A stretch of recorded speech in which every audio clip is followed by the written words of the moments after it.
1400 سال پہلے قرآن کی یہ آیت نازل ہوئی، یا ایھا الذین آمنوا کتب علیکم الصیام کما کتب علی الذین من قبلکم لعلکم تتقون۔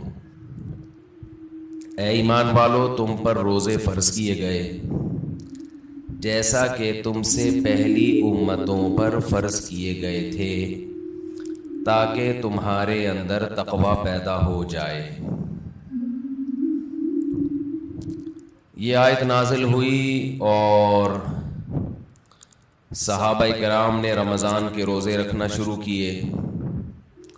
اس کے بعد جہاں جہاں مسلمان دنیا میں جاتے گئے، نمازوں کے ساتھ ساتھ رمضان کے روزے بھی اپنے ساتھ لیتے گئے، اور آج پوری دنیا میں جب رمضان شروع ہوتا ہے تو کروڑوں لوگ روزہ رکھتے ہیں۔ اس روزے میں جسمانی حکمتیں بھی اللہ نے رکھیں اور روحانی حکمتیں بھی اللہ تعالیٰ نے رکھیں۔ جسمانی حکمتیں، یہ جسم کی زکوٰۃ ہے، آپ کو اللہ تعالیٰ روزوں کی برکت سے صحت عطا کرتے ہیں، بہت ساری بیماریوں سے نجات مل جاتی ہے۔ اور روحانی برکتیں کیا ہیں؟ انسان کے لیے دنیا میں سب سے مرغوب چیز خوراک ہے۔ خواہشات کی 2 قسمیں ہوتی ہیں۔ ایک خواہشات وہ ہوتی ہیں جن کا آپ کی باڈی سے تعلق ہے، جو باڈی کی نیڈ ہیں۔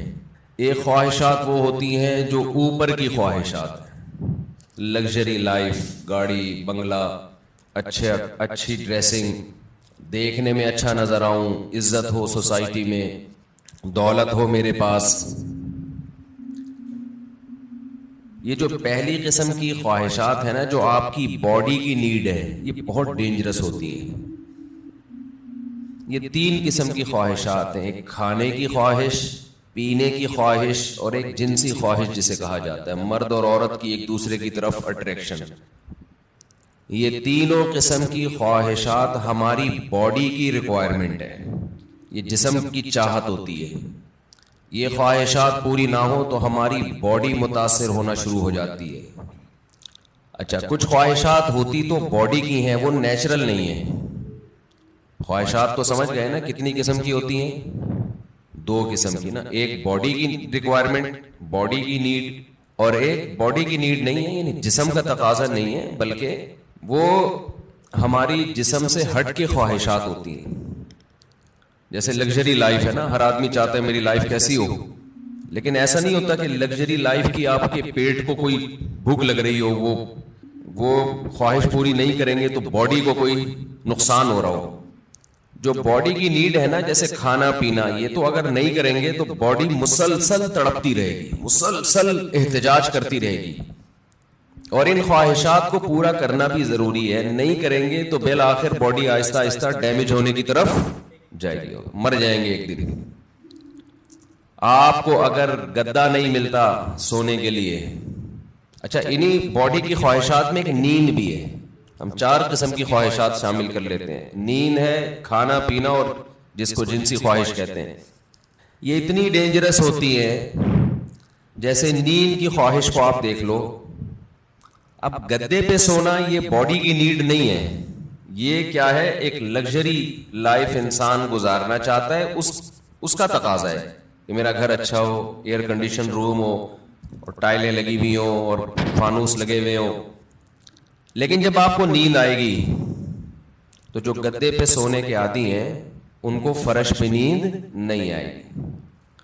لیکن چونکہ نیند آپ کی باڈی کی نیڈ ہے، ایک وقت آئے گا کہ باڈی کہے گی میں نے سونا ہے، سونا ہے، سونا ہے، سونا ہے۔ آپ کہیں گے میرے پاس سونے کے لیے گدا نہیں ہے، نہیں سو سکتا، نہیں سو سکتا، نہیں سو سکتا۔ بالآخر پھڈا ہوتے ہوتے جو باڈی کی نیڈ ہے نا، وہ غالب آ جائے گی۔ لگژری جو آپ کی ایک چاہت ہے، اس پہ باڈی غالب آ جائے گی آپ، اور آپ کانٹوں پہ بھی سو جاؤ گے۔ جس کو نیند نہ آتی ہو نا، اس کو جاگنے دو، بول تو نہیں سوئے گا، دیکھو اس کا باپ بھی سوئے گا پھر، کیونکہ یہ خواہشات دماغ پر مسلط ہو جاتی ہیں، کیونکہ ضرورت ہے، نہیں تو مرے گا، نہیں سوئے گا تو کیا ہوگا؟ ایک ہفتہ کھائے پیے بغیر انسان زندہ رہ سکتا ہے. میڈیکل سائنس کہتی ہے ایک ہفتہ سوئے بغیر زندہ نہیں رہ سکتا. اس لیے یہ اللہ مسلط کر دیتے ہیں کہ تیرا باپ بھی سوئے گا. تبھی آپ نے دیکھا ہوگا ڈرائیونگ کے دوران ڈرائیور سو جاتا ہے, حالانکہ اس کا سونے کا بالکل موڈ نہیں ہوتا, اور ایسا سوتا ہے کہ اپنے ساتھ سارے پیسنجر کو بھی ہمیشہ کے لیے سلا دیتا ہے. تو یہ چیزیں اللہ نے مسلط کی ہوئی, بھائی یہ تمہاری خواہش بھی نہیں ہے. ورنہ بڑے لوگ کہتے ہیں ہمارے پاس ٹائم نہیں ہے, اگلے مہینے ہم سوئیں گے, اس دفعہ ہمیں آفس کا بزنس کا کام ہے بہت. تو یہ جو جسمانی خواہشات ہیں نا, جسمانی خواہشات, ان سے ہاتھ کھینچنا آسان کام نہیں, کیونکہ باڈی کو ضرورت ہے. تو باڈی ہماری مسلسل ڈسٹرب ہوتی رہتی ہے. اب آپ کو جب بھوک لگ رہی ہے تو باڈی کیا کہے گی, روٹی دو, کھانا دو, کہے گی نا, خوراک چاہیے. تو کیا یہ 2-3 دفعہ کہنے کے بعد چپ ہو جائے گی کہ بھائی یہ تو کھلا نہیں رہا تو چلو اب کوئی اور کام کرو؟ نہیں ہوگی. یہ کیا کہے گی, روٹی کھانا, روٹی کھانا, چاول سموسے. کسی کو بھی دیکھے گا نا کھاتا ہوا, مسلسل یہ ٹینشن ہے, اور کسی بھی کام میں اس کا دل نہیں لگے گا جب تک کہ چند نوالے نہ کھا لے. پیاس بھی ایسی چیز ہے, جب آپ کو پانی کی خواہش ہوتی ہے تو باڈی مسلسل پانی مانگتی رہتی ہے, آپ کا دل ہی نہیں لگے گا کسی کام میں, دل جمعی سے کام نہیں کر پاؤ گے, مسلسل پانی, باڈی کو ضرورت ہے.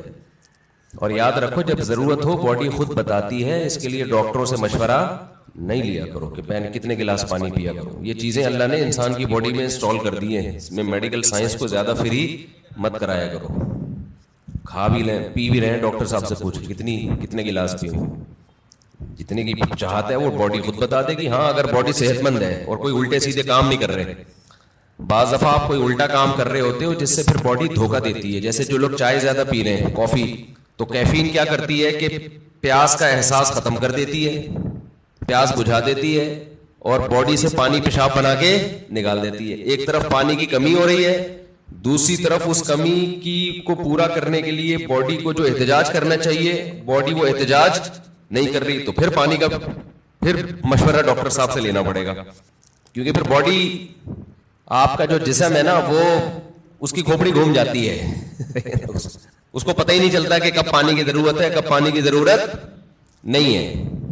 تو نیچرل لائف جس کی ہوگی اس کی باڈی بتاتی رہے گی کتنا پانی چاہیے. جیسے کولڈ ڈرنک پینے سے پیاس بجھ جاتی ہے نا, تو پیاس تو وقتی بجھتی ہے لیکن پانی کی جتنی کمی پوری ہونی چاہیے وہ ہوتی نہیں ہے. تو یہ میں جو اصول بتاتا ہوں یہ ان لوگوں کے جو تمیز سے زندگی گزار رہے ہیں. ایسا نہیں سارا دن چائے کے کپ پھونکتے رہتے ہیں, کافی سارا دن پیتے رہتے ہیں. تو کیونکہ کافی اور چائے یہ نیچرل نہیں ہے, ہماری قدرتی غذا کا حصہ بول لو بھائی نہیں ہے. یہ تو بات کی ایجاد ہے کہ وہی کیفین باڈی میں جاتی ہے تو بلڈ کا سرکولیشن بڑھا دیتی, تھوڑا ایکٹیو ہو جاتے ہو آپ. تو یہ مصنوعی ایکٹیونیس ہے, یہ کوئی سچی مچی میں جسم میں طاقت نہیں آتی ہے. سمجھتا نہیں, جیسے ایک ہوتی ہے کیفین, ایک ہوتی ہے نیکوٹین. نیکوٹین سگریٹ میں نا اور گٹکے میں, تمباکو میں, وہ ذرا اوپر کی چیز ہے, کیفین تھوڑی نیچے کی چیز ہے. تو فلسفہ دونوں کا سیم ہی ہے, وہ ذرا زیادہ ڈینجرس ہے نیکوٹین ہے, تمباکو اور سگریٹ وہ بھی وہی کام کرتی ہے. چائے ذرا کمزور چیز ہے اس لیے اس کا وہ نقصان نہیں ہے, اس کا سگریٹ کا نقصان زیادہ ہے. پھر اس میں دھوئیں شوئیں بھی ملا لیں تو اور پھر اور باڈی آپ کی سارے وٹامنس دھوئیں سے کیا ہو جاتے ہیں, پورے ہو جاتے ہیں. تو ابھی ایک بہت باریک لڑکا آیا, سگریٹ پیتا تھا نا, اتنا باریک, اس کی شادی ہونے والی ہے. میں نے کہا دھواں نکلے گا, یہ رسک نہیں لینا آپ. ایک تو آپ اپنی صحت دیکھو اور سگریٹ کے کس طرح سے پھونک رہے ہو, تو جو اندر جا رہا ہے, جو ان پٹ ہوتا ہے آؤٹ پٹ وہی ہوتا ہے نا. تو یہ جو ہے نا, یہ جو باڈی کی ریکوائرمنٹ نشہ ہے, نشہ یہ بن جاتا ہے, یہ اللہ نے بنایا نہیں ہے, یہ اس سے بھی زیادہ خطرناک ہے روٹی پانی سے. یعنی اس کو برداشت کرنا بہت ہی مشکل ہے. اللہ میاں نے تو آپ کو وہ چیزوں کی چاہتیں رکھی تھیں جو جس کی آپ کی باڈی کو ضرورت ہے. روٹی کی ضرورت رکھی, پانی کی چاہت رکھی اللہ تعالیٰ نے, اور جو اللہ نے خواہشات رکھی ہیں جو نیچرل ہیں. ہم نے کیا کیا, سگریٹ پی پی کے دن میں 5-5 6-6 کپ کافیوں کے پی پی کے, اور پان گٹکے کھا کھا کے ہم نے اس سیٹنگ کو کیا کر دیا؟ خراب. اب آپ گٹکے اور پان والوں کو دیکھ لو, سگریٹ والوں کو دیکھ لو, افطاری میں لوگ کھجوروں کی طرف لپکتے ہیں, وہ کہاں لپکتے ہیں؟ سگریٹ کی طرف. وہ تو کھجور ایک سنت پوری کرنے کے لیے کھا لیتے ہیں, اس کے بعد پھر سٹے لگا رہے ہوتے ہیں. بڑے کتنی بڑی نحوست ہے یار, ہے یا نہیں ہے؟ کیسا اپنے ہاتھوں سے اپنے آپ کو برباد کر رہے ہو. اللہ کا کتنا بڑا فضل ہے, ہمارے ماں باپ نے ہمیں سگریٹ پان گٹکے سے ہمیشہ بچایا. ہمارے ماں باپ کا بہت بڑا احسان ہے. اللہ ان کی قبروں کو نور سے بھر دے, ان کی پر اللہ بہت رحمت نازل کرے. بڑا کردار ہوتا ہے والدین کا اس میں. بالکل بچوں کو قریب نہ جانے دو. ہم تو ایک دفعہ, مجھے یاد ہے میں نے ایک دفعہ سگریٹ پی تھی چھپ کے, وہ بھی ایسے کہ ہمارے رشتے کے تایا لگتے تھے, وہ پیتے تھے, رشتے کے تایا, دور کے تایا. انہوں نے پھینکی تو ہمیں شوق تھا تھوڑی تحقیقات کا کہ یار یہ کیا ہے اس میں اتنا شوق سے یہ صبح شام سٹے لگاتے ہیں. تو انہوں نے پھینکی تو میں نے اٹھا لی. تو اٹھا کے میں نے کہا ذرا چکھ کے دیکھو نا, تو ایک کش لگایا ہے, وہ اتنی کھانسی ہوئی ہے کہ اللہ کا بڑا فضل. اور شکر ہے دیکھا نہیں کسی نے, ورنہ طبیعت سے کٹتے ہیں. طبیعت سے کیا ہوتا, کوئی گھر میں دیکھ لیتا تو کٹ جاتے طبیعت سے. تو جو بات ہے میں اس کی طرف آتا ہوں. تو جو سگریٹ ہے اور یہ سب چیزیں تو انسان خود عادی بنا لیتا ہے نا. تو یہ میرا آج کا ٹاپک نہیں ہے, یہ تو اپنے ہاتھوں اپنے آپ کو آپ جہنم کی آگ میں ڈال رہے ہو, ایک عذاب میں ڈال دیا آپ نے اپنے آپ. اچھا ایک بات خوب سمجھ لو, بات چل نکلی ہے. یہ جو سگریٹ والے, گٹکے والے اور بہت زیادہ جو کافی پیتے ہیں, چائے پیتے ہیں, بہت زیادہ کیفین کی لت پڑ گئی ہے ان کو, یہ لوگ اکثر ایک بات یہ کہتے ہیں کہ اس سے ذہن فریش ہو جاتا ہے. یہ خوب سمجھ لو, کوئی بھی نشے کی چیز, نشے سے میری مراد یہ نہیں ہے جو شراب کا نشہ ہوتا ہے, نشے سے مراد جس کی بھی لت پڑ جائے. تو جو کیفین ہے, کافی, جو نیکوٹین ہے, ان میں یہ ذہن میں رکھو کہ جتنی کوانٹٹی آپ لے رہے ہو نا فریش ہونے کے لیے, تھوڑے دن میں اس کے عادی ہو جاتے ہو. سمجھتے ہو؟ پھر آپ کو اس کی مقدار بڑھانی پڑتی ہے. جبکہ روٹی اور پانی میں ایسا نہیں ہے. جتنی روٹی سے پیٹ بھر رہا ہے نا, اگر خام خام میں زبردستی زیادہ ٹھوس ٹھوس کی عادت نہیں بناؤ گے تو مزید کی عادت نہیں پڑتی, بلکہ کم کی عادت پہ لاؤ گے تو کم, زیادہ پہ لاؤ گے تو زیادہ. جبکہ یہ جتنی چیزیں جو نیچرل نہیں ہے, جو ہماری باڈی کی نیڈ نہیں ہے, ان کو جب آپ لوگے تو جتنے کپ میں آج فریش ہو رہے ہو نا, کل اس سے تعداد بڑھانی پڑے گی. شرابی کو دیکھ لو نا, شروع میں ایک گھونٹ میں بیٹھ جاتا ہے اور بڑا مزہ آتا ہے اس کو, اس کے بعد پورے کریٹ کے کریٹ پی جاتا ہے, لیکن اس کو وہ نشہ نہیں آتا جو پہلے دن ایک گھونٹ میں آیا تھا اس کو. تو یہ خود ایک عذاب ہے کہ آپ سمجھ رہے ہو فریش ہو رہا ہوں, بھائی آپ فریش نہیں ہو رہے, اس سے آپ کا دماغ تازہ نہیں ہو رہا, دماغ کو اس کی عادت پڑ رہی ہے, اس کو مزید چاہیے. تو بالآخر ایک نہ ایک وقت جا کے بریک لگانی پڑتی ہے آپ کو. تو پہلے ہی نہیں لگا لو, اچھا ہے, کیا خیال ہے, شروع میں ہی چھوڑ دو ان چیزوں کو یار. تو یہ جو ہماری باڈی کی نیڈ ہے نا, کھانا پینا اور یہ جو خواہشات ہیں, جو یہ ان کا برداشت کرنا یہ بہت مشکل ہے. اور رمضان میں اللہ انہی 3 چیزوں پہ پابندی لگا دیتے ہیں. ویسے تو 4 چیزیں ہیں نا جو بہت زیادہ انسان کو, جس کی خواہش سونا اور جنسی خواہشات اور کھانا اور پینا, تو ان میں سے 3 اللہ تعالیٰ روزے کی حالت میں کیا کر دیتے ہیں, پابندی لگا دیتے. کھانا پینا اور جنسی خواہش آپ پوری نہیں کر سکتے. سونے پر اللہ پابندی نہیں لگاتے, یہ اللہ کی رحمت ہے. اللہ چاہتے تو رمضان میں سونے پر بھی پابندی لگا دیتے, لیکن ما جعل علیکم فی الدین من حرج, قرآن کہتا ہے ہم نے دین میں تنگی نہیں رکھی. ایسا دین بنایا جو ہر دور میں ہر انسان کے لیے سوٹیبل ہو, اس کے لیے اس پر عمل کرنا ممکن. نیند کا سیٹ اپ, اس میں زیادہ پریشانی ہو جاتی ہے, اور عین ممکن ہے صحت کو نقصان ہونا بھی شروع ہو جاتا. تو رمضان کا مقصد لوگوں کی صحتوں کو نقصان پہنچانا نہیں ہے, لوگوں میں خواہشات پہ کنٹرول کرنے کا جذبہ پیدا کرنا ہے. اور ویسے بھی حکمت کی بات کیا ہے کہ اللہ اگر نیند پہ پابندی لگا دیتے نا, نیند پہ, تو کیا ہوتا, لوگ مغرب کے بعد سوتے وہ فجر میں اٹھتے ہیں, کیا خیال ہے, تو نیند ڈبل کر رہے ہوتے, اس کا کوئی فائدہ نہیں تھا. یعنی نیند ایسی چیز ہے نا جب آپ پہ مسلط ہوتی ہے تو آپ کے لیے اس کو روکنا ممکن نہیں رہتا. اب دن کے ٹائم میں نیند آتی, آپ لازماً آنکھ لگ رہی ہوتی ہے, آپ کہیں بھی بیٹھے ہوتے آنکھ لگ جاتی ہے آپ. یا پھر لوگ کیا کرتے, اتنی لمبی لمبی راتوں کو نیند لے لیتے, تو جو مقصد ہے وہ حاصل نہیں ہوتا. کھانے میں بھی ایسا ہی کرتے ہیں لوگ, بھائی انہوں نے کہا کہ بھائی صبح صادق سے لے کے مغرب تک کھانے پر پابندی ہے، تو مغرب سے کھانا شروع کرو، سحری تک نان اسٹاپ، اور کھاتے ہیں الحمدللہ پاکستانی قوم، غربت مہنگائی میں بھی دبا کے پھوڑنا پھاڑنا لگا ہوا ہے. لیکن آپ جتنی بھی اسپیڈ سے جتنا بھی کھا لیں، اس کے بعد بھی بہرحال چند گھنٹوں کے بعد آپ کا معدہ خالی ہوتا ہے. تو یہ صبح صادق سے لے کے غروب آفتاب تک اتنا ٹائم ہوتا ہے کہ نان اسٹاپ آپ ساری رات بھی پھوڑتے پھاڑتے رہے، پھر بھی 5-6 گھنٹے بعد، سحری کے 6, 7, 8, 10 گھنٹے بعد معدہ کیا ہو جائے گا؟ خالی. اور وہ ٹینشن ہوگی. نہیں آ رہی بات سمجھ میں؟ میرا خیال ہے. تو اللہ میاں نے ہم سے نا یہ قربانی دلوائی ہے رمضان میں کہ تھوڑا منہ کو کیا کرو، کنٹرول. سب سے بڑا مسئلہ ہم نے علماء سے سنا ہے کہ جس آدمی کا اپنے منہ پہ کنٹرول نہیں ہے، باقی کسی خواہش پہ وہ کنٹرول نہیں کر سکتا. اور یہ بالکل درست بات ہے. دیکھو دنیا میں 2 قسم کے فلسفے ہیں، اس پر تو غیر مسلم اور مسلم سب کا اتفاق ہے کہ انسانیت کو کامیابی کی طرف لے جانا چاہیے، ہے یا نہیں؟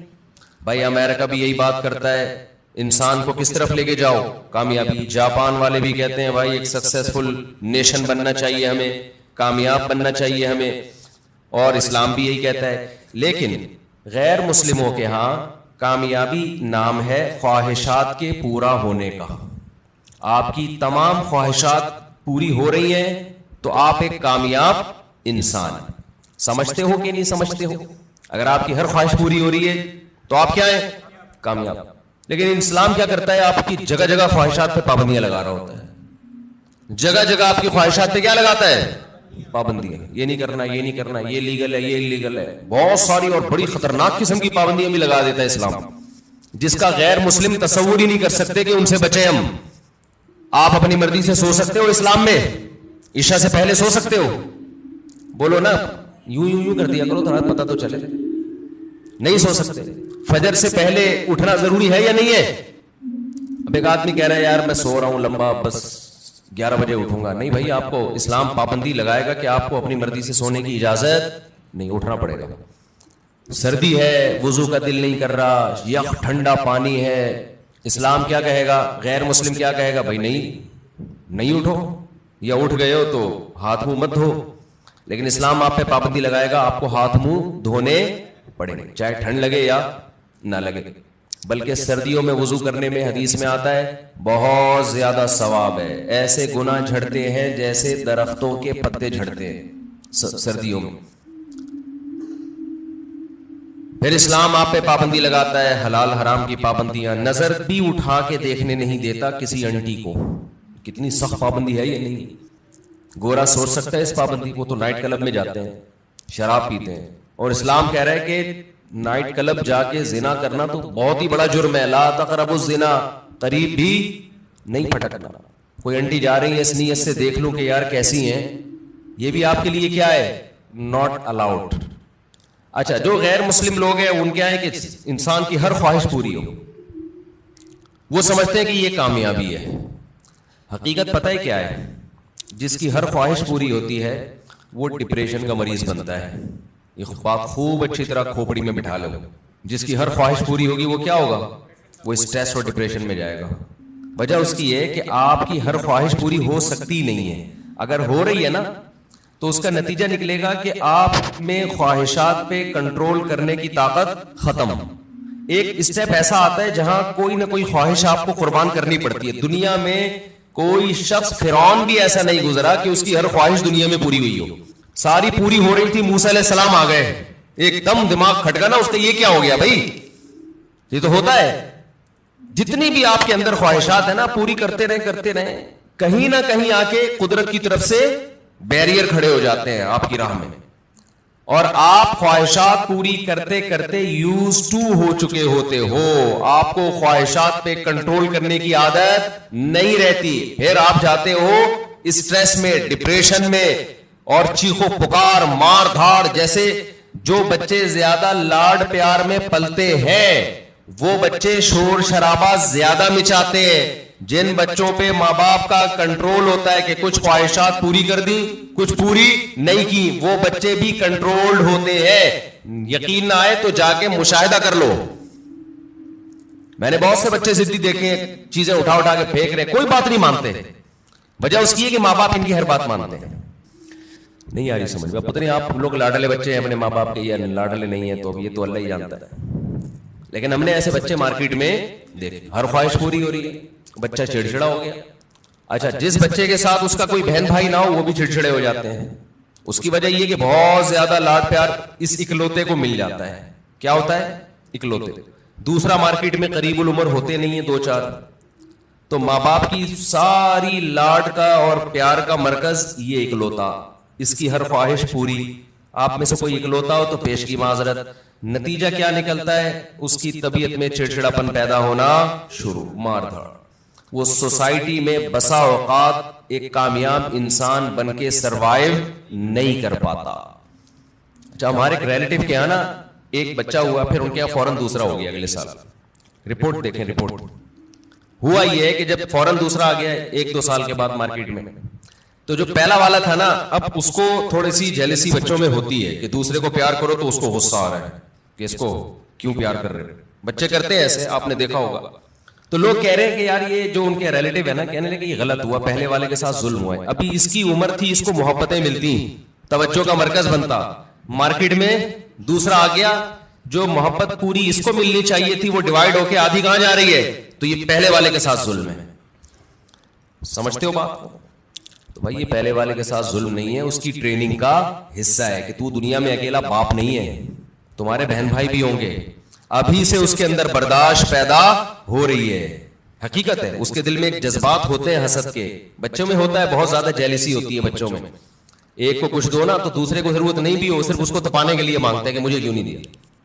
تو یہ جو برداشت اس میں پیدا ہوگی نا, جب ماں باپ دوسرے کو پیار کر رہے ہو, اس کو غصہ آ رہا ہے, یہ غصہ قدرت چاہتی ہے کہ آئے تاکہ اس میں کنٹرول پیدا ہو.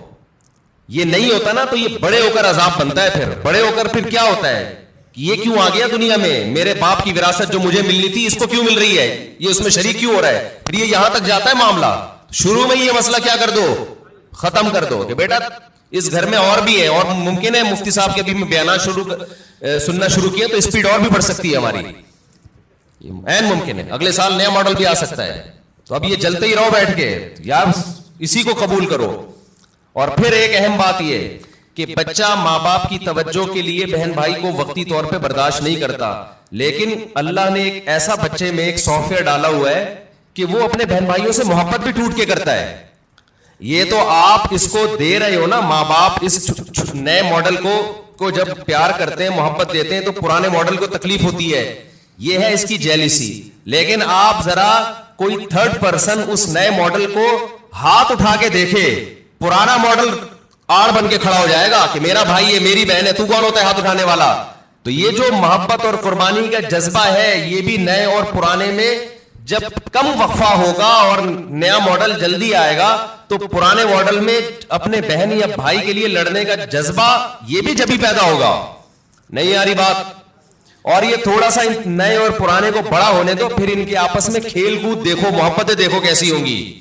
تو یہ جو فضول قسم کے لبرل لوگوں کی فضول باتیں ہیں نا کہ ابھی تو پرانے والے کو ٹائم زیادہ چاہیے تھا, ایکچولی نیا والا آ گیا مارکیٹ میں, تو ایکچولی یہ ٹوپی ڈرامے یہ کسی اور کو گنتیاں سکھانا جا کے ساری نیچرل لائف کا بیڑا غرق کر دیا. بچے کو اپنے جیسا بچہ چاہیے بھائی کھیلنے کودنے کے لیے, اس کو ماں باپ سے زیادہ ضرورت بہن بھائیوں کی ہے.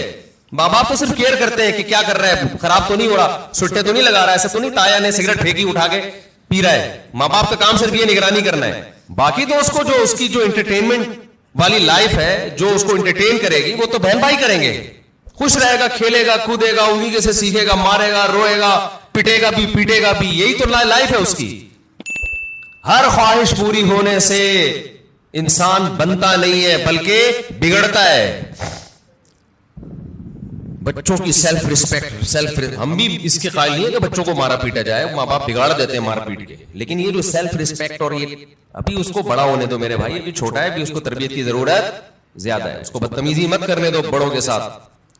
اس کو بتاؤ تم چھوٹے ہو ابھی بیٹا, تم ہمارے باپ ہم ہی ہیں, محبت ملے گی آپ کو, لیکن ہمارے باپ بننے کی کوشش مت کر. جو گھر میں پکے گا تیرا باپ بھی وہی کھائے. وہ میرا بیان مشہور ہوا تھا نا, پاٹھا کھا لو پاٹھا. بچوں سے مائیں پوچھتی ہے نا, بیٹا پاٹھا کھا لو, نہیں پاٹا نہیں کھاؤں گا, اچھا چلو ڈبل روٹی کھا لو, نہیں ڈبل روٹی نہیں کھاؤں گا, اچھا چلو اس پہ یہ جیم لگا دوں, نہیں جیم کیوں لگایا, یہ وہ پورا بڑا زبردست میم چلی تھی وہ. تو وہ اس کی اماں آخر میں اس کو جب سمجھایا جائے تھپڑ لگا, کھا لے گا جو تو کھلائے گی وہی کھائے گا. کہتے نہیں بچوں کو موٹیویٹ کرو. اس میں نے کہا تھا موٹی تو اپنا تو ویٹ کر پہلے, تجھے خود اپنے منہ پہ کنٹرول نہیں ہے تو بچے کو کہاں سے تو کنٹرول سکھائے. ہماری والدہ تو ہمیں دکھاتی تھی, بتاتی تھی یہ کھا لو, اور چمٹا گرم گرم ہوتا تھا. بعض دفعہ مجھے بچپن سے شوق تھا مرغوب غذائیں کھانے کا. آلو کی بھجیا پکی ہوئی ہوتی تھی بعض دفعہ گھر میں, اور مولی کی پتہ نہیں پتے پک. بعض دفعہ ہماری اماں کو بڑا شوق تھا, ہمیں نوالا حلق سے ہی نہیں اترتا تھا, ہمیں نہیں یاد پڑتا, ہماری اماں نے کہا چل تمہارے لیے میں یہ کر لیتی ہوں, یہ کھانا پڑے گا. گھر میں کیا ہے یہی پک. تو اب ہم نہیں غصہ کر سکتے تھے, ہماری اماں چمٹا دکھاتی تھی, چمٹا یہ لگے گا, لگاتی نہیں تھی لیکن ڈراتی تھی. اور جب ہم دیکھتے تھے کہ ہمارے والد صاحب بھی وہی کھا رہے ہیں, ہم سوچتے تھے ہمارا باپ بھی یہ کھا رہا ہے تو تیرے باپ کو بھی یہ کھانا پڑے گا. اور یہ ذہن میں رکھو, یہ جو خواتین پریشان ہوتی ہیں ایکچولی بچے کی غذائی ضرورت پوری نہیں ہو رہی, بچہ ایکچولی وہ جو آلو کی بھجیا پکی ہے وہ کھا نہیں رہا, تو ایکچولی اس سے منرلز کی کمی, بچے میں کوئی کمی نہیں ہوتی. اتنا زیادہ ضروری نہیں ہے کھانا پینا جتنا بنا لیا لوگوں نے. بڑھے گا وہ, اس کا باپ بھی بڑھے گا. یہ جو قد بڑھتا ہے نا, ڈاکٹروں سے ہم نے پوچھا ہے, کہتے ہیں بھائی یہ جس کا بڑھنا ہے نا اس کو کم کھلاؤ گے تو بھی جائے گا وہ اوپر, جس کا نہیں بڑھنا نا, جس کے باپ دادا ہی سارے چھوٹے چھوٹے سے ہوں تو جینز میں ہی اس کے قد نہیں ہے, تو اس کو آپ کتنے بھی پراٹھے کھلا دو, مرغیاں کھلا دو, دودھ پلا دو, وہ اس کا باپ نہیں بڑھا تو یہ کہاں سے بڑھے گا. سمجھتے ہو, اکثر بتاتا ہوں نا, ایک آدمی نے ایک چھوٹے سے قد کی خاتون سے شادی کر لی تو بچے بڑے ہی نہیں ہو رہے تھے, تو وہ خاتون کھلا رہی ہے بچوں کو, بیٹا کھا لو بڑے ہو جاؤ گے. کہتا ہے یہ بڑے نہیں ہوں گے, یہ اور چھوٹے ہوں گے, ان کے ساتھ کے پودے لایا تھا وہ بڑے ہو گئے ہیں, یہ اتنے کے اتنے ہی ہیں. تو یہ نا بچوں کے کھانے پینے کو زیادہ سروں پہ مسلط مت کیا کرو, کچھ نہیں ہوتا. اچھا کھلاؤ, بھلے تھوڑا کھائیں, آج تھوڑا کھائیں گے بھوکے رہیں گے, اگلے ٹائم پہ خود ہی چھین چھین کے کھائے گا پھر وہ. تو یہ بازاری چیزیں نہیں کھانے دو بس بچوں کو. جتنی بازاری چیزیں ہیں نا, میں نے تو تجربے کیے ہیں بچوں کے اوپر, اپنے بچوں پہ, جب بازاری چیز کھلائی بیمار ہوئے اور بچا کے رکھا فٹ فاٹ. اچھا میرا ایک بیان تھا, اس کی میں وضاحت کر دوں. میرا ایک بیان تھا, اس میں نے یہ بتایا کہ میں نے اپنے 2 بچوں پہ 6 مہینے تجربہ کیا ہے. 6 مہینے تک میں نے ان کو بازار کی کوئی چیز نہیں کھانے دی. گھر میں دیسی گھی پہ روٹی لگا, چینی, دیسی گھی اور روٹی کھلاتا تھا, اور دودھ اور انڈا. 6 مہینے انہوں نے گزارے. میرا خیال ہے 3 یا 4 سال کی ایج تھی ان کی, ایک کی 4 سال ہوگی, ایک کی 3 سال ہوگی, ایک کی 4.5 سال ہوگی. اس طرح سے پوری سردیاں آ کے گزری ہیں, ایک چھینک بھی نہیں آئی, ورنہ سردیاں آتے ہی بچے بیمار ہونا شروع ہو جاتے ہیں نا. صرف کیا کھلایا ہے, دودھ, دیسی گھی, روٹی, چینی اور ہاف بوائل انڈا. بہترین تھے. اچھا جیسے ہی 6 مہینے گزرے ہیں, یعنی سردیاں آ کے بھی گزر گئی ہیں, ایک دن ہلکی سی کھانسی ہلکی سی ہوئی ہے تو یہ بنفشہ شہتوت گرم پانی میں ڈال کے 1 چمچ پلا دیا ان کو, وہ اس کے بعد وہ بھی نہیں ہوئی رات کو سونے سے پہلے. بہترین 6 مہینے گزارے انہوں نے, کوئی بیماری نہیں, کوئی چھینک نہیں, کچھ بھی نہیں. 6 مہینے کے بعد کیا ہوا ہے کہ کوئی ریلیٹو آئے, انہوں نے بسکٹ کھلا دیے, اور اسی کے بعد طبیعت خراب ہو گئی. پہلے تو پیٹ خراب ہوا, پھر کسی نے کولڈ ڈرنک پلا دی, پھر یہ ہوا, پھر وہ وغیرہ وغیرہ وغیرہ. مجھے اندازہ ہو گیا کہ یہ جو بچوں کی صحت کا مسئلہ ہے نا, گھر کی چیزیں کھلاؤ گے تو ایک دم بہترین صحت رہے گی. اچھا اس پہ میرے کچھ لوگوں نے اعتراض کیا کہ لو بھائی مفتی صاحب چینی کھلا رہے ہیں بچے کو, چینی کون سی کوئی نیچرل ہے؟ نہیں آ رہی بات سمجھ میں, یعنی ہم چینی کھلائیں, چینی تو خود نقصان دہ ہے. تو یاد رکھیں, میں نے کبھی نہیں کہا کہ چینی بہت فائدہ مند چیز ہے. میرا مقصد یہ ہے کہ ایک نقصان دہ چیز ہم نے کھلائی پھر بھی نقصان نہیں ہوا, باقی نقصان دہ چیزوں سے بچا لیا. ورنہ بہتر تو یہ کہ چینی نہ کھلائیں آپ. چینی کون سی کوئی آب زمزم دھلی ہوئی مخلوق ہے؟ نہیں آ رہی سب, ان کی سمجھ میں بات نہیں آ رہی. بھائی چینی جو ہے نا, چینی وہ خود بھی کوئی اچھی چیز نہیں ہے, لیکن ایک غلط چیز بھی کھلا دی, 20 غلط چیزوں سے بچا لیا, تو بھی اس کی اتنی برکتیں نظر آئی ہیں. تو اگر آپ اس سے بھی بچا لیں تو نور النارو شہد کھلا دیں, گڑ کھلا دیں. سمجھتا ہے کہ نہیں سمجھتے؟ تو بچوں کی لیکن کنٹرول کرنا پڑتا ہے بچے کو بڑا, اور زیادہ عرصہ نہیں, تھوڑے دن تک کنٹرول کرو گے تو پھر وہ عادی ہو جائے گا. تو میں یہ عرض کر رہا تھا کہ دنیا میں دو نظریات ہیں. ایک یہ کہ انسان کی ہر خواہش پوری کی جائے تو اس سے وہ کامیاب ہوتا ہے, لیکن اسلام کیا کرتا ہے, جگہ جگہ خواہشات میں رکاوٹیں ڈالتا ہے. تو خوب سمجھ لیں, جس کی ہر خواہش پوری ہوتی ہے وہ کامیاب نہیں ہوتا, بلکہ وہ اسٹریس اور ڈپریشن کی طرف جاتا ہے. بالکل اس کی مثال ایسے ہے جیسے آپ جسم پہ جب ویٹ اٹھاتے ہو, جسم میں اپنی خواہش کے خلاف حرکت کرتے ہو تو جسم بیمار ہونے کے بجائے صحت مند ہوتا ہے. اور آپ جسم کی اپنی خواہشات پر عمل کرنا شروع کر دو, جسم چاہتا ہے بیٹھا رہوں نہ اٹھوں, آپ بیٹھے رہو نہ اٹھو. جسم چاہتا ہے دوڑوں نہیں, صرف چلو, آپ نہ دوڑو چلو. پھر جسم چاہتا ہے چلو بھی نہیں, بیٹھے ہی رہو, سوتے ہی رہو. تو اس سے جسم کو کیا طاقت اور انرجی جمع ہو کے خوشحال زندگی ملے گی, یا جسم کا بیڑا غرق ہو جائے گا؟ تو ایسے ہی یاد رکھو, انسان کی روح اس وقت خوش ہوتی ہے جب روح پہ بوجھ ڈالا جائے, روح باڈی بلڈنگ کرے, روح جاگنگ کرے, روح ویٹ اٹھائے. اور یہ ٹینشنوں کے ویٹ ہے جو روح اٹھاتی ہے. اگر یہ روح کی آپ ہر خواہش پوری کرنا شروع کر دیں گے تو جیسے باڈی کی ہر خواہش پوری کرنے سے باڈی کا بیڑا غرق, تو اسی طرح روح کی ہر خواہش پوری کرنے سے روح کا بیڑا غرق ہو جاتا ہے. سمجھ میں نہیں آ رہی میرا خیال ہے بات؟ تو اپنی خواہشات کے خلاف چلنا سیکھیں. ہاں, ہر خواہش کی مخالفت نہیں. جیسے آپ نے باڈی, جب جو لوگ جم جاتے ہیں ویٹ اٹھانے کا دل کرتا ہے کیا؟ نہیں کرتا نا, بس جسم پہ بوجھ ڈال کے اٹھا رہتے, تبھی وہاں کی آوازیں بھی آ رہی ہوتی ہیں. اگر مزہ آ رہا ہوتا تو ویٹ اٹھاتے واہ واہ واہ ہنسی آ رہی ہوتی, ایسا تھوڑی ہے. تو اسی طرح یاد رکھیں, ہاں ویٹ حد سے زیادہ اٹھائے گا تو باڈی خراب ہو جائے گی. اسی طرح روح پہ جب بوجھ حد سے زیادہ پڑ جاتا ہے تو پھر روح خراب ہونا شروع ہوتی ہے. لیکن یہ اللہ کی رحمت ہے کہ اس نے ہماری روح پہ حد سے زیادہ بوجھ ڈالا ہی نہیں ہے. اگر اللہ کہہ دیتا 24 گھنٹے کے روزے رکھو پورے رمضان, اور سحری میں صرف 10 منٹ کھانے کی اجازت ہے, 23 گھنٹے 50 منٹ بھوکے رہنا ہے, 10 منٹ کیا کرنا ہے, کھانا کھانا ہے, تو شاید یہ ہماری طاقت سے زیادہ بوجھ ہم پہ ڈال دیا جاتا. مرتے پھر بھی نہیں, اتنی جلدی مرتا نہیں آدمی بھوک سے, یاد رکھو. لیکن یہ ممکن ہے کہ ہم پہ ہوتا نہیں ہم سے. ما جعل علیکم فی الدین من حرج, اللہ کہتے ہیں اعتدال سے بوجھ ڈالا ہے. اللہ کہہ دیتا 50 نمازیں پڑھو تو پڑھنی پڑتی کہ نہیں پڑھنی پڑتی؟ کتنی ٹینشن والا کام ہو جاتا بھائی, کتنی ٹینشن والا کام. اللہ میاں نے 5 رکھی ہیں, اور وہ بھی دن کے 2 کناروں پر رکھ دی 2 نمازیں, اور صرف عصر اور مغرب ایسی ہیں جو جلدی جلدی آتی ہیں, ورنہ بڑا فاصلہ ہے ان 2 نمازوں کے درمیان. اللہ میاں نے حکم دیا نظر کی حفاظت کرو, لیکن ساتھ میں نکاح کی ترغیب بھی دے دی, تو آسان کر دیا نا. اگر یہ ہوتا کہ عیسائیوں میں پادریوں کی طرح پادریوں کو حکم تھا کہ شادی نہ کرو, جیسے انہوں نے خود بنایا ہوا تھا, ان کے مذہب کا نہیں تھا, لیکن دوسری طرف زنا پر بھی پابندی, تو ڈپریشن میں جاتے کہ نہیں جاتے؟ اللہ میاں نے کہا بھائی نظر کی حفاظت کرو, اور یہ بھی ہمارے فائدے کے لیے. اگر اللہ حکم دیتے نظر کی حفاظت نہ کرو لیکن صرف زنا سے بچو, تو زنا سے بچنا بہت مشکل ہو جاتا, کیونکہ جو برائیوں میں پڑتے ہیں نظر کی حفاظت نہیں کرتے ان کے لیے زنا آسان ہو جاتا ہے, اور جو نظر کی حفاظت کرتے ہیں ان کے لیے زنا مشکل ہوتا ہے. تو یہ بھی ہمارے فائدے کے لیے حکم دیا کہ بھئی ایسا کام ہی مت کرو کہ اس کی طرف تمہاری برائی کی طرف توجہ جائے تمہاری. اللہ میاں نے حکم دے دیا ماں باپ کی اطاعت کرو, فرما برداری کرو, لیکن اس کی بھی ایک لمٹ رکھ دی, ایک حد رکھ دی. یعنی کوئی ایسا حکم نہیں ہے جو ایسا بوجھ ہم پہ ڈالا جا رہا ہو جو ہمارے بس میں ہوئی. سود کو حرام قرار دے دیا, لیکن مزاربت اور شرکت کو جائز قرار دے دیا. آپ کسی کو لون دے کے متعین نفع لیتے ہو کہ 1 لاکھ پہ 2000 روپے 5000 حرام ہے, لیکن ایسا نہیں کہ پابندی لگا دی. اللہ نے کہا یہی 1 لاکھ روپے دو, جو پروفٹ ہوگا اس میں شرکت کر لو. سمجھ میں آ رہی ہے بات؟ جو پروفٹ ہوگا اس میں کیا کر لو بھائی, تجھے جتنا پروفٹ ہوگا اس میں اتنے فیصد میرا. اب وہ گھننا بن کے پروفٹ بتانا پڑے گا اس کو.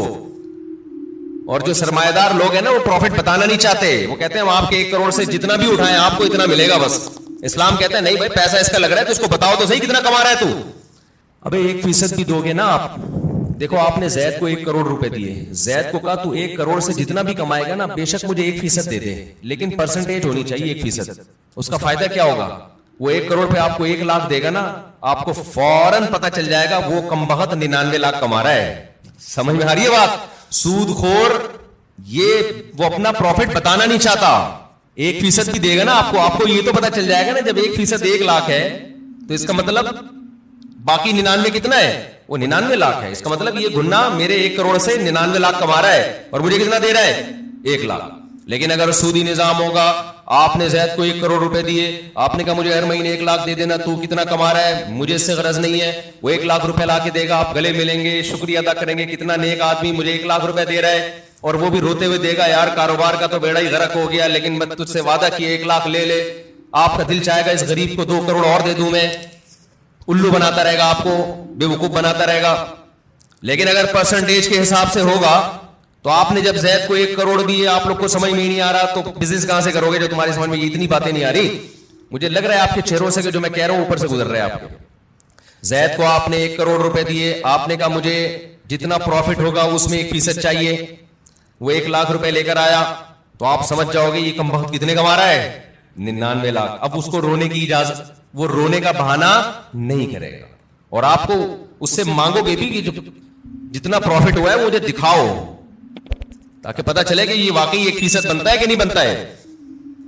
تو اللہ میاں نے سود پہ پابندی لگائی, مگر تجارت کو اللہ نے حلال قرار دیا. اگر اللہ سود پہ بھی پابندی لگا دیتا, مزاربت پہ بھی, شرکت پہ بھی, تو پھر ہم حرج میں پڑ جاتے, ہم تنگی میں پڑ جاتے, ہمارے لیے کاروبار کے راستے بند ہو جاتے. لیکن اللہ نے ہمارے لیے دین میں تنگی نہیں رکھی بلکہ آسانی رکھی ہے. سمجھتے ہو کہ نہیں سمجھتے ہو؟ تو اسی طرح اللہ میاں نے لیکن بوجھ ڈالا ہے ہمارے اوپر. یہ نہیں کہا کہ بالکل فری سٹائل کی زندگی گزارو گے, کوئی ٹینشن ہی نہیں ہوگی, یہ کامیابی نہیں ہے. ٹینشنیں اٹھانی پڑیں گی, بہت ساری ٹینشنیں لگا دی اللہ میاں. اور اس ٹینشن سے فائدہ کیا ہوتا ہے کہ ہماری روح وزن اٹھاتی ہے, جس سے روح ٹینشن سے بچتی ہے, روح صحت مند ہوتی ہے, اور روح ڈپریشن اور اسٹریس کی طرف جانے سے بچ جاتی ہے. تبھی آپ کو مسلمانوں میں خودکشی کا ریشو دوسری قوموں کی نسبت کم نظر آئے گا. مسلمانوں میں ڈپریشن کے مریض دوسری قوموں کی نسبت کم نظر آئیں گے, حالانکہ ڈپریشن والے کام مسلمانوں میں بہت زیادہ ہیں. مسلمان غیر مسلم ایک ڈپریشن پالنے کے لیے تیار نہیں, مسلمان 4 ڈپریشن کی بات کرتے ہیں. آئی بات سمجھ میں؟ ہم مسقط میں تھے تو ہمارے بہت سے علماء اپنی اپنی فیملیوں کے ساتھ آئے تھے, بیگمات کے ساتھ آئے تھے. تو ایک مولانا صاحب نئے نئے پہنچے, تو وہ میزبان نے ان سے پوچھا مجبوری ساتھ میں ہے یا بغیر مجبوری کے آئے ہیں؟ میں نے کہا یہ کیا کہہ رہے ہیں؟ پھر پتہ چلا بیگم کو پیار سے کیا کہتے ہیں, یہ مجبوری. تو بڑا زبردست لفظ تھا ان کا, کیونکہ جب مجبوری ساتھ میں ہوتی ہے تو پھر گھر سے زیادہ دیر باہر نہیں رہ سکتے, آپ بتانا پڑتا ہے. جو بغیر مجبوری کے آیا وہ تو جہاں مرضی جائے. جب مجبوری کے ساتھ آئے ہیں تو بیگم پوچھے گی, مجبوری پوچھے گی, بھائی اتنی دیر سے کیوں آ رہے ہو, آپ کہاں گئے ہوئے تھے؟ مفتی صاحب کے ساتھ. اچھا, جو لوگ اپنی مجبوریوں کے ساتھ آئے تھے نا, ان سب کی مجبوریوں کو یہ بڑی فکر تھی کہ ہمارا میاں, ہمارے جو میاں ہیں مفتی طارق مسعود کے ساتھ تو نہیں بیٹھے ہوئے, سب کو ایسا نہ ہو یہ 2-4 مجبوریاں اور پال لیں ہمارا شوہر, ان کو یہ سب کو ڈر تھا. تو مسلمان کے پاس ٹینشن کے مواقع بہت ہیں, پھر بھی ٹینشن نہیں لیتا. یہ غربت اور مہنگائی آپ تھوڑی دیر کے لیے انگریزوں کو دے دو تو خودکشی کے لیے میرے بھائی رجسٹریشن فارم کیا ہو جائیں گے, ختم ہو جائیں گے. ہمارے والے حکمران 1 ہفتے کے لیے ان کو ادھار دے دو, آپ سچی مچی کے تو نہیں لیں گے, صرف ادھار دے دو آپ ان کہ 1 ہفتے بعد واپس لے لیں گے. 1 ہفتے میں ایسا بیڑا غرق ہو جائے گا, کوئی کھمبا ان کا بجلی کا باقی نہیں بچا ہوگا. ان کے تو کھمبے ہوتے نہیں, انڈر گراؤنڈ ہی ہوتا ہے سب کچھ. یہ ہم ہیں, ٹھیک ہے نا.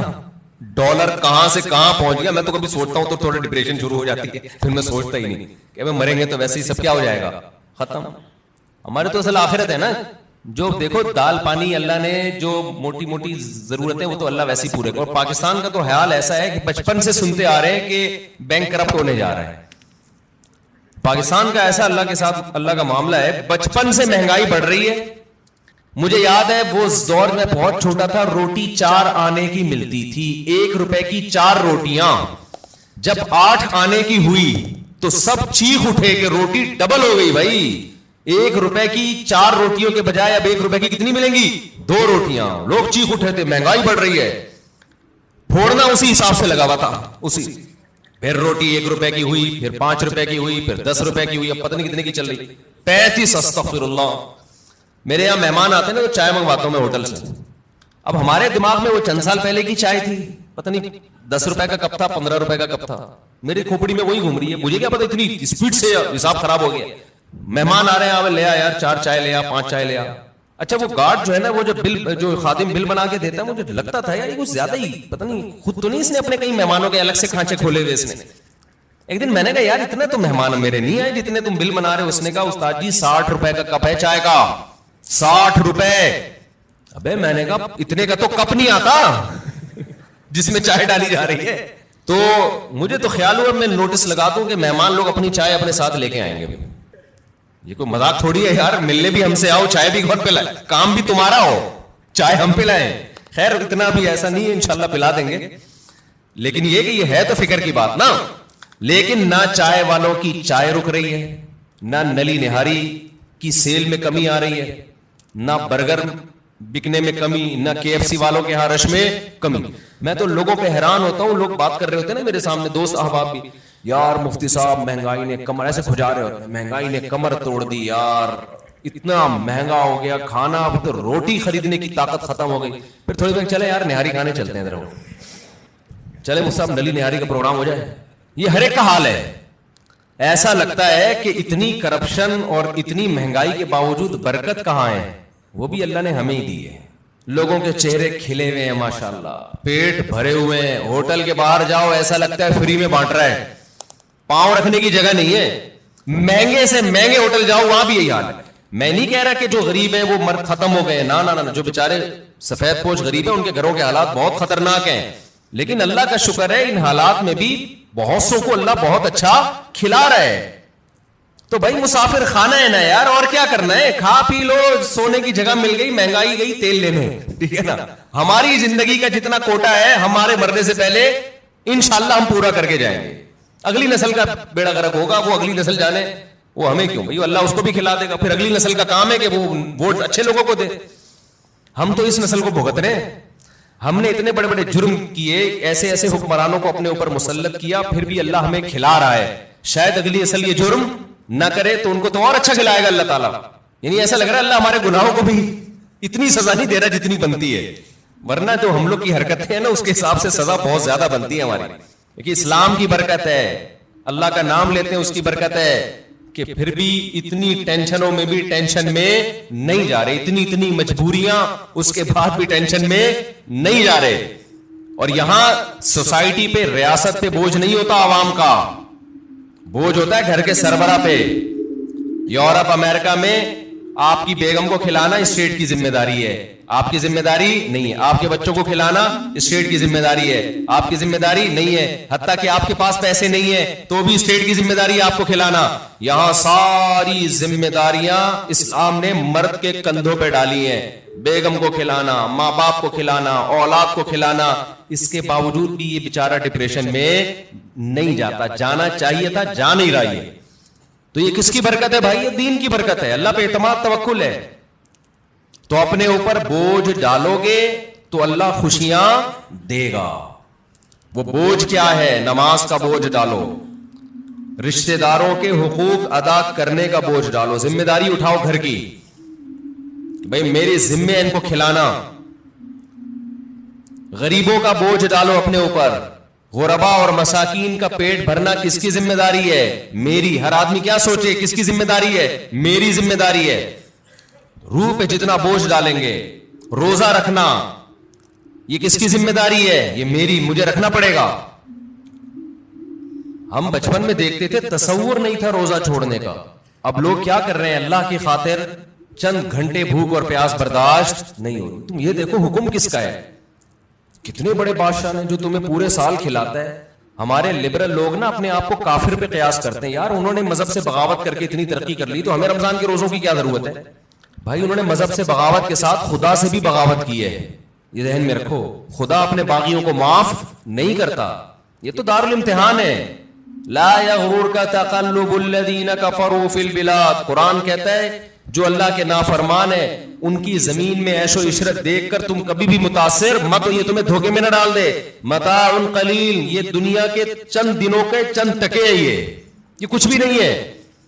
ثم مأواہم جہنم, اس کے بعد ان کا ٹھکانہ کیا ہے, جہنم کی آگ ہے. تو ابھی سے نیت کر لے رمضان میں انشاءاللہ بھرپور طریقے سے روزے رکھیں گے, ایک روزہ بھی ضائع نہیں کریں گے. وقتی ٹینشن ہے روزہ رکھنے میں, لیکن نبی صلی اللہ علیہ وسلم نے فرمایا للصائم فرحتان, روزے دار کو اللہ دو خوشیاں دیتا ہے. ایک خوشی تو آخرت میں ملے گی جنت کی صورت میں, ایک خوشی افطار کے وقت. سارا دن آپ اپنے کھانے پینے پہ کنٹرول کرتے ہیں. دیکھو کھانے پینے پہ کنٹرول کرنے میں صرف یہ ٹینشن نہیں ہوتی بھوک اور پیاس کی, بڑی ٹینشن یہ ہوتی ہے کسی کام میں دل نہیں لگتا انسان کا. روزہ رکھے نا کوئی بھی کام تمیز سے ہوتا نہیں, عادت ہی نہیں. جن لوگوں کو صبح ناشتے کی عادت ہے, ناشتہ کر کے آفس جاتے ہیں, بڑے فریش ہوتے ہیں, وہ ناشتہ کیے بغیر جا رہے ہوتے ہیں. جن لوگوں کو عادت ہے شام کو سٹا لگانے کی, چائے و پینے کی, وہ بغیر چائے کے. تو زبان خشک اور وہ آہستہ آہستہ, باڈی کی تو ضرورت نہیں ہوتی اتنا کھانے پینے کی, لیکن عادت تو لائف کہتے ہیں نا بورنگ لائف ہو جاتی ہے, بور ہونا شروع ہو جاتے ہیں, کسی کام میں دل نہیں لگ رہا. لیکن جب اللہ تعالی ہمیں افطاری کے دسترخوان پہ بٹھاتے ہیں, چند نوالے پیٹ میں اترتے ہیں, کیسی طبیعت فریش ہو جاتی ہے. یہ عام دنوں میں طبیعت میں یہ لذت انسان محسوس نہیں کرتا. تو اللہ نے کیا فرمایا, نبی نے کیا فرمایا کہ ایک روزے دار کو جو خوشی ملے گی وہ آخرت میں ملے گی, اور ایک خوشی دسترخوان پہ جب وہ افطار کرتا ہے وہ بھی بڑی مزے کی خوشی ہوتی ہے. اور میں آپ سے ایک گزارش کرتا ہوں, اس کا مذہب سے براہ راست تعلق نہیں ہے, میڈیکل سائنس سے ہے, لیکن مذہب بھی صحت کو کی ترغیب دیتا ہے نا صحت بنانے کی. رمضان میں ایک کام آپ کر لیں, تھوڑا کھانے پینے پہ کیا کر لو میرے بھائی, کنٹرول کر لیں. ہوتا یہ ہے کہ صبح سحری سے لے کے رات تک مغرب تک جب ہم بھوکے پیاسے رہتے ہیں, ہماری باڈی کا فیٹ ختم ہونا شروع ہوتا ہے, باڈی نتھرنا شروع ہوتی ہے, جسم کی زکات نکلنا شروع ہوتی ہے, جسم فریش ہونا شروع ہوتا ہے. اس کے بعد جو حساب کتاب افطار کے وقت میں پھوڑنا پھاڑنا ہوتا ہے, اس سے باڈی کی ایسی کی تیسی ہو جاتی ہے. رمضان میں ہارٹ اٹیک کے واقعات میرا خیال ہے عام دنوں سے زیادہ ہی ہوتے ہیں. بھائی اللہ میاں نے کھانے کی چھٹی دی ہے, پھوڑنے کی چھٹی. کھانے اور پھوڑنے میں کیا ہے بولو, فرق ہے. نبی صلی اللہ علیہ وسلم نے فرمایا بدترین برتن جس کو بھرا جائے نا وہ انسان کا پیٹ ہے. کوئی برتن فل بھرا ہوا اللہ کو اتنا برا نہیں لگتا جتنا انسان کا پیٹ برا لگتا ہے اللہ کا. میں نہیں کہہ رہا کہ حرام ہے زیادہ کھا لیں آپ, حلال حرام کی بات نہیں ہے, ناپسندیدہ شریعت کی نظر میں بہرحال ہے, حرام نہیں ہے. اب آپ کہیں کہ بھوکے پیاسے بھی کھانے بھی نہیں دے رہے اللہ میاں, ابھی بھی پابندیاں لگا رہے ہیں. اللہ پابندی نہیں لگا رہا, لگا کھا لو, پھوڑ دو, جتنا پھوڑنا پھوڑ دو, پڑے ہوئے خود ہی ہو گئے نا, پھوڑ دو. حرام نہیں ہے لیکن پسندیدہ کام نہیں ہے. تو رمضان میں آپ اپنے آپ کو عادی بنا سکتے ہیں کم کھانے کا, اچھا کھانے کا. میں بھی سموسے پھوڑتا ہوں, پکوڑے پھوڑتا ہوں, لہذا میں آپ کو یہ کہوں کہ سموسے نہ کھائیں, پکوڑے نہ کھائیں, یہ غلط ہو جائے گا. جب میں کھانے لگوں گا میرے گھر والے میرا ہی بیان چلا دیں گے کہ آپ خود لوگوں کو بول رہے ہو کہ سموسے مت کھاؤ اور خود کیا کر رہے ہو, کھا رہے ہو. لہذا میں ایسی بات کیوں کروں جو میں خود نہیں کر رہا. لیکن ہم سب مل کے عزم کر لیتے ہیں آپس میں کہ تھوڑا کیا کریں گے, کنٹرول. میں بھی کوشش کروں گا. اب گھر والے کہیں گے بیان دیکھو, میں کہا میں نے کوشش کا وعدہ کیا تھا, تو کوشش ہی تو ہو رہی ہے کہ میرا ہی بیان مجھے ہی سنایا جا رہا ہے. کوشش کی جا سکتی. سموسے بھی کھا لیں اعتدال سے. میں نے بہت دیکھا ہے لوگوں کو افطاری میں بہت زیادہ پھوڑتے ہیں, مسائل کھڑے ہو جائیں گے آپ کے لیے.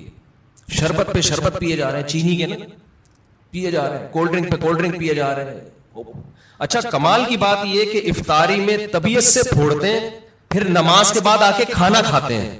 یہ آج تک کم از کم میری کھوپڑی میں یہ چیز نہیں آئی کہ کھانا کیسے کھا رہے ہو یار. یا تو ایک کھجور سے روزہ افطار کیا ہوتا, نماز پڑھ کے آگے کھانا کھاتے. یہ بہت جگہ ہم نے دیکھا ہے, افطار پارٹیوں میں بھی ہوتا ہے.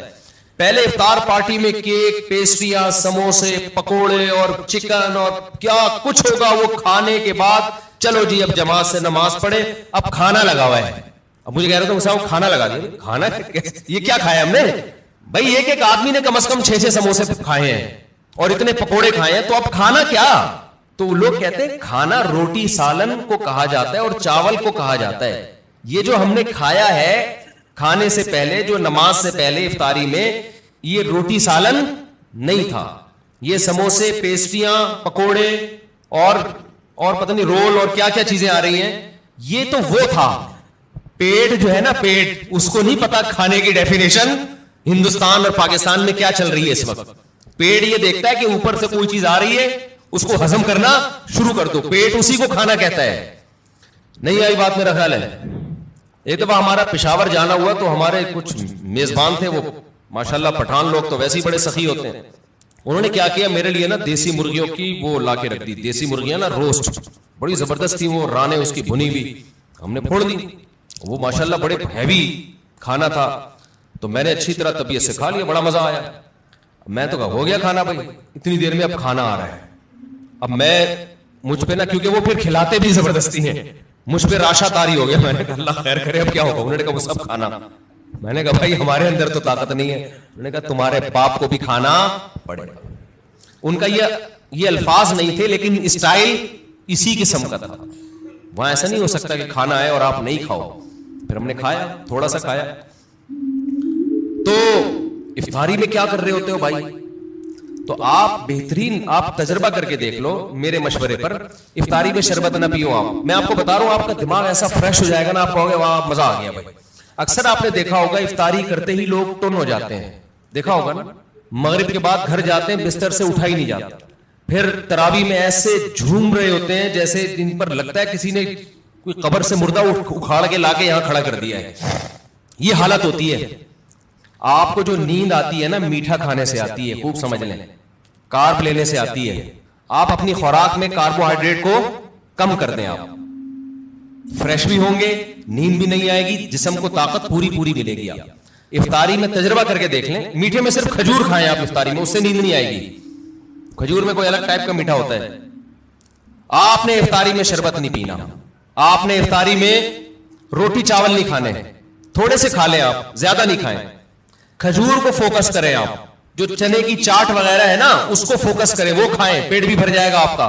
سفید چنا نہیں آتا اور کالا چنا, اس کی کوئی مزے کی چاٹ یا لوبیا کی چاٹ بنا کے وہ پھوڑ دیں آپ, پیٹ بھی بھرے گا آپ کا. لیمن پی لیں, لیمن, لیمو کا تھوڑا سا, بے شک تھوڑی بہت چینی ڈال, وہ بغیر وہ اس کے پیا نہیں جاتا, شہد ڈال دیں اس میں تو زیادہ اچھا ہے, وہ پی لیں آپ اپنے خرچے پہ. یہ سارے کام اپنے خرچے پہ کرنے ہیں, ایسا نہ مجھے فون کر رہے ہو ہم نے آپ اتنا کچھ انتظام کر لیا ہے پیسے بھجوا دیں.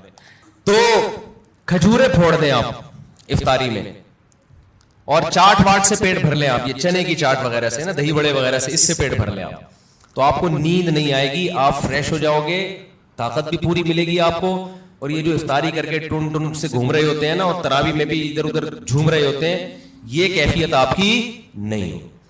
تو اس رمضان میں کوشش کر لیں روٹی چاول تھوڑا کم کر دیں, میٹھی چیزیں تھوڑا کم کر دیں. ہاں میٹھے میں کھجور کھا لیں آپ, اس سے انشاءاللہ کچھ نہیں ہوگا بلکہ فائدہ ہی ہوگا. تو یہ تھوڑا سا اس دفعہ ہمارے مشورے پہ آپ کنٹرول کر کے دیکھیں, مزہ نہ آئے پیسے واپس. تو آپ کو لگے گا آپ کی نگاہیں روشن ہو گئی ہیں, دماغ فریش ہو گیا ہے, آپ کا حافظہ اور اچھا ہو گیا. میں نے تجربہ کیا, میں ہوائی باتیں نہیں کر رہا. روزہ رکھو اور روٹی چاول ذرا کم کھاؤ افطاری میں اور سحری میں بھی, آپ ایسا نتھرنا شروع ہو جاؤ گے, ایسی آنکھوں میں بینائی آپ کی تیز ہو جائے گی, اور ایسی فریش ہو جاؤ گے کہ ہٹو بچوں ہو جائے گا بس. اور کیا کہوں میں, وہ ایک مولوی صاحب تقریر کر رہے تھے نا, نہیں وہ ان کی تقریر سنا رہا میں آپ کو, تو وقت بھی پورا ہو گیا ہے. تو یہ تھوڑا سا رمضان میں کیا کرنا ہے, تھوڑا سا میٹھے پہ تھوڑا سا کیا کر لو بھائی, کنٹرول کر لو. میٹھے پہ, روٹی چاول بھی میٹھی ہی چیزوں میں شمار ہوتا ہے اس کا, کیونکہ اس میں کارب بہت زیادہ ہے. تھوڑا سا کنٹرول کر لیں, دیکھو آپ کی صحت, کیونکہ رمضان کا تحفہ اللہ نے غیر مسلم کو نہیں دیا, کس کو دیا ہے, مسلمان کو. تو مسلمان اس کو صحت بنانے میں بہترین استعمال کر سکتا ہے, تو روحانی فائدے بھی ہوں گے اور جسمانی بھی. لیکن مسلمان صبح سے لے کے شام تک روزہ رکھ کے افطاری میں طبیعت سے پھوڑ پھاڑ کے جسمانی قوت کا بجائے اس کو بنانے کے اس کا بیڑا غرق کر دیتے ہیں, اور بیڑا ہی غرق ہو جاتا ہے. تو اللہ تعالی ہم سب کو ہدایت دے اور تمیز سے کھانے پینے کی توفیق عطا فرمائے.